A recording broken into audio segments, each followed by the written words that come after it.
at Edge World Forum 2016 in San Jose, and with me I have Mike Edmonds. He's the president of the U.S. business with S&C. Thanks for joining us. My pleasure. It's been a good conference. Great. Glad to hear it. So S&C has been working in energy storage far before it's sort of the topic du jour. Yep. What interests S&C most today about grid-scale energy storage? That's great. So we've actually been supplying energy storage now for over 10 years. One of the things that's really interested us about storage now is it's got a multi-stack of value propositions. So actually, if you look at our portfolio, just the first 5 years, it was all around capital deferment only. But now we've got other value streams, like fast frequency regulation, frequency shifting, other areas from that, which has been really quite interesting. So it's getting the stacked values has been the big thing for us. You guys are doing some interesting work with utility scale solar plus storage. Can you talk about some of those projects and what's interesting and how you see that evolving in a quickly changing space? That's great. So if you look at solar first, that's actually it's got a well-defined, it's got a PPA rate, it's got a good rate of return. When you add storage to it, the challenge becomes if you don't have a stacked value stream to be able to do other things into the grid. So solar on its own is okay, but we need to have progressive regulation, PPAs, that allow you to get the multi-streams that you can from storage. So one of the things that we offer as S&C is an engineer, procure, construct, EPC offering, because it's so difficult to put all these pieces together. But I believe that market's going to mature and you're going to get much more product offering that can plug and play. It's a very early market to put those together. But there's definitely interest in microgrids, and microgrids aren't that new. Ever since the ship's been around with a generator and a light, which has been quite a few years, I think 1920s maybe and before.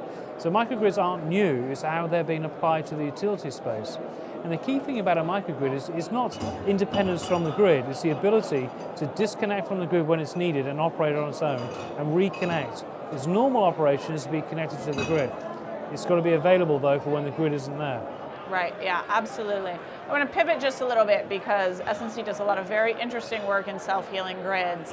And in the past few years, resiliency has gone from just a word in the industry to a battle cry,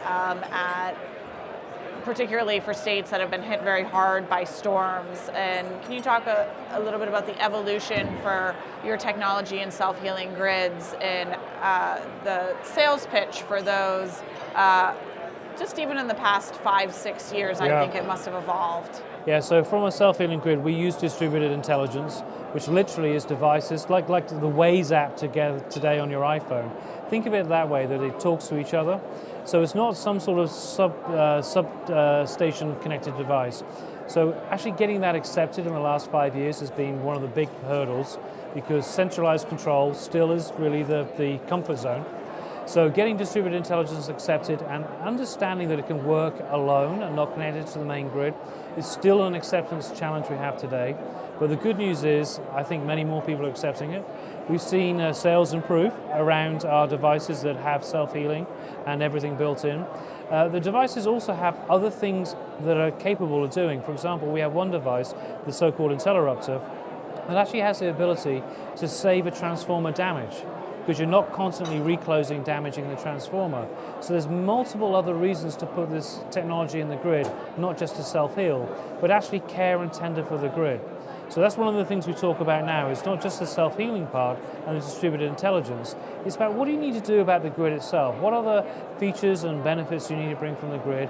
And what's that value proposition to you? Yeah, solving immediate challenges for utilities. Right. Yeah, so one of the ones, as you well know in the press, has been the FPL progress that they've made. Huge progress last year in reliability improvements. They really attacked the lateral protection. So we talked about the interrupter or self-healing, traditionally thinking of the three-phase feeder type applications.